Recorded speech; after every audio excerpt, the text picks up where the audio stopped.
that time again. Time for the Celluloid Chronicles.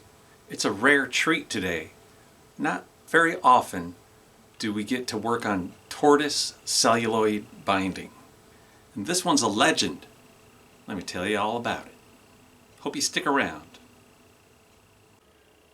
Yep, it's the now debunked Legend company that made, small quantity handmade instruments, so-called. It's a very nice instrument, but it's a little overbuilt. The braces are super thick, and the bridge is super thick, and it's not getting much tone. But we're gonna shave this down because it's like it needs a neck reset too. But instead of doing a neck reset, we'll shave this down a couple millimeters and hopefully improve the tone and the string action at the same time without dealing with a neck reset. Now, he bought this because it was a supposed Brazilian rosewood build. See that? And there's not enough money left in the budget to do a neck reset anyways. And he doesn't like the sound of it too much, but he bought it just because of the wood. And this is the main thing I want you guys to see today, is me repairing this headstock. It looks like someone took it off and hit the ceiling, and it deformed the wood, and they lost a bunch of binding. They lost the celluloid, the tortoise, which I have. I have it in stock. So it's going to look good. Very nice. Well, I quickly found out that the bird brain that worked on it before me douched the whole area with thin CA glue. So I really had to chip away at this baby. There was no other way to go about it. You can't get any solvents or heat to really make it go away. So I just had to keep chipping and cutting and slicing until finally I got some freedom. Now I'll take this, look at that, beautiful tortoise. It's a light tortoise celluloid from China. You can get this stuff on StuMac, but you have to pay a hazmat fee. If you get it from China, there's no fee, and it's free. Well, now with tariffs, probably not, but anyways, I'll cut off a little length of it. I will shape it to size. You could cut it on the bandsaw too, if you have a 6-tooth per inch blade. You can hold it in the nut and saddle vise if you want to get real accurate without sanding the nibs of your fingers off. A lot of guys like to do it that way. And after I get the correct length all set up, you see the super glue that they put on there? Bunch of bird brains. Anyways, I'll heat it up with a heat gun and get it pliable. I'll take these hemos. Now these hemos have smooth jaws. There's no teeth on the jaws. So you can grab it while it's hot and bend it and not worry about distorting it or marring it up with there are different kinds of pliers, needle-nosed pliers or hemostats that have teeth on them, so beware of those if you're trying to shape celluloid with heat. So we'll get it all nice and bent, and then we'll glue it in with gel CA glue. And the reason for the gel CA glue is because there's no way to hold this stuff down. It's too rigid to clamp tight, and it's like I have to hold it after applying the glue. I have to hold it tight with a hockey puck. Make sure that it doesn't spring back out. And we're going to be sanding the area anyway, so any CA or gel super glue that squeezes out will eventually be scraped and sanded flush. A little bit of the accelerator there. And I made sure the celluloid piece was a bit oversized.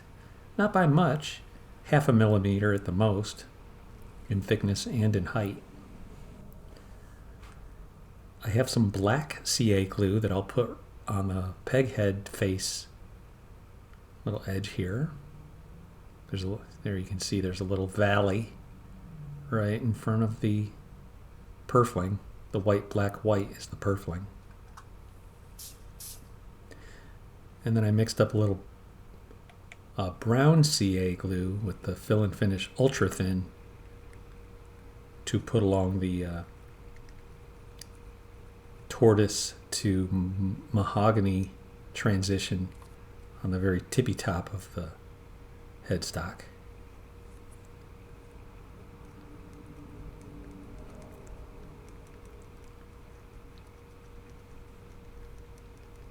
Just want to mix it up good.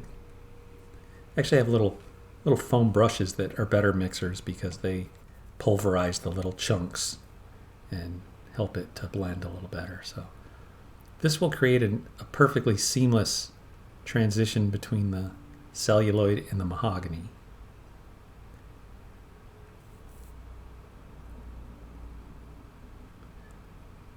But this brown color, unfortunately, kind of made the mahogany a little, like when I'm finished, you'll see it. There's like a kind of a dark patch of mahogany, which actually could be still fixed if I wanted to scrape it back a little bit, because it took several coats, and I think that buildup of brown in the several coats made it appear darker next to the mahogany that wasn't bashed in.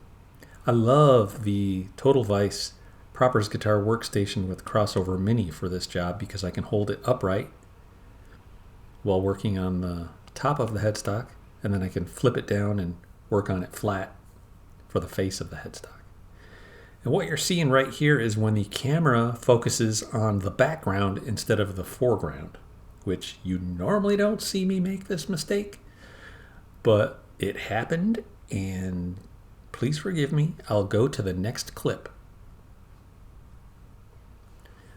This is where we start routing down the ebony bridge, which I told you is 9 millimeters. I take a 1/2 inch router bit and I chuck it up into the Bosch Colt router. I'm using the Stu Mac saddle slotting jig to do this. I'll go across the very front edge, taking a millimeter off at let's say 1/2 millimeter at a time. And then I move the jig over about a 3/8 of an inch and make another pass. And I'm slowly working my way across. Here it is. I'm going to move it over 3/8. And we'll run that 1/2 inch bit over the next area. I have to adjust it back and forth a few times. Here it is, about halfway through. We'll run it a couple more times across the back edge and we'll be all set. We'll vacuum up the chips.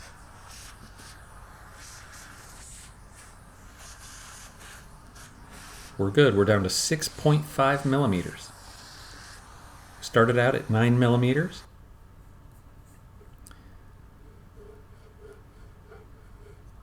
Now we'll start filing down the excess CA glue and celluloid. Took me a while to figure out exactly which file was going to be the best for this.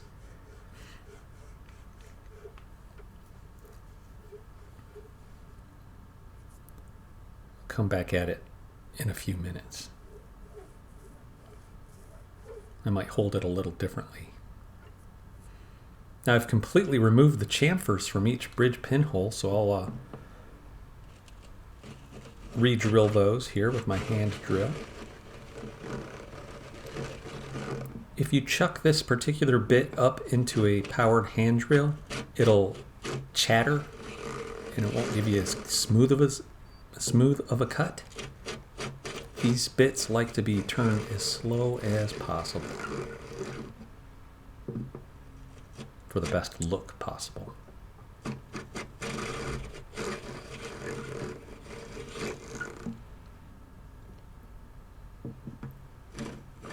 Oh, the other thing I did was I widened the saddle slot to a full 5 millimeters wide. I moved it back because it was in the wrong place.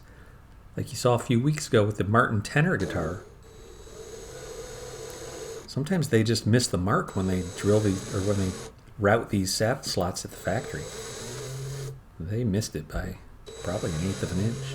Plus, he plays with a plain G string, so we need to get that intonation point at the top of the saddle all the way back on the G. Instead of all the way forward, it's going to be all the way back for a plain G string. And he was thinking ahead of time, like, if he sells this guitar, he wants the saddle slot to be wider so that the next guy can switch it back to a wound G intonation if he wants.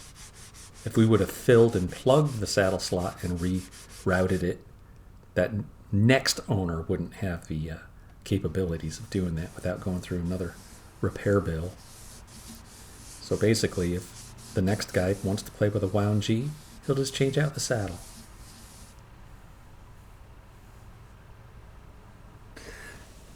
Great news. I strung it up. We're not going to need a neck reset. My customer is going to make his own 5mm wide saddle. He likes doing that kind of stuff. And I just put the original saddle back in with plain G string compensation. So I moved it all the way back. I just put a couple shims in front of the saddle to shore it up inside of there. So next we have one more issue. It's this crack in the fretboard, or there's a crack in the neck. So we're going to fill this in, and we'll continue shaping our the top of our headstock, and just do these 2 finish repairs, and then we'll be done. I found the file that works best for this job. It's the square file in the StewMac kit that I got of their little woodworking files. It allows me to shape this thing without even removing the strings or the tuners. And it gets right into that little corner. I don't know what you call it, that like clamshell shape that this peg head has. Okay, so the last thing to do is the very tippy top of the headstock here. That's why I've got it held in the vise this way. Most people never stare at this part of the guitar, so it's not like super critical. But I'm gonna brush on some clear top coat and see what the color looks like and see if we can make some adjustments. Well, let's start with a little bit of glue boost.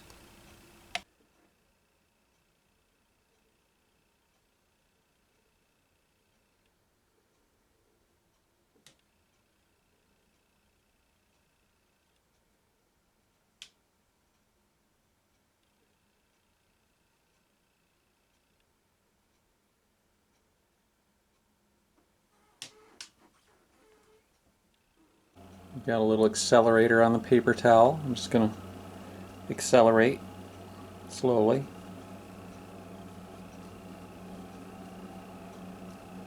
And give it a second coat.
So at the beginning of the video when I was talking about it being overbuilt, just look at the X-brace.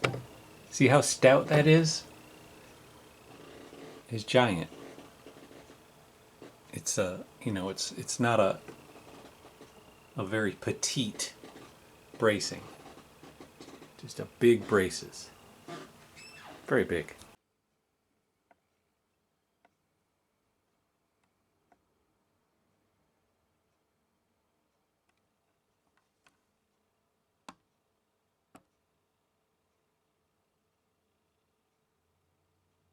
Alright, so the last thing I'll do, and I know it's going to sound crazy, but this is what he likes. 10 through 47 with a plain G string. Instead of that 23 wound, we're going to do like a 21 plain steel.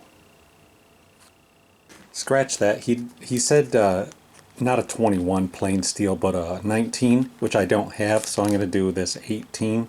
And if that doesn't work, I'll throw the 21 gauge string back on there that was on the guitar when it came in.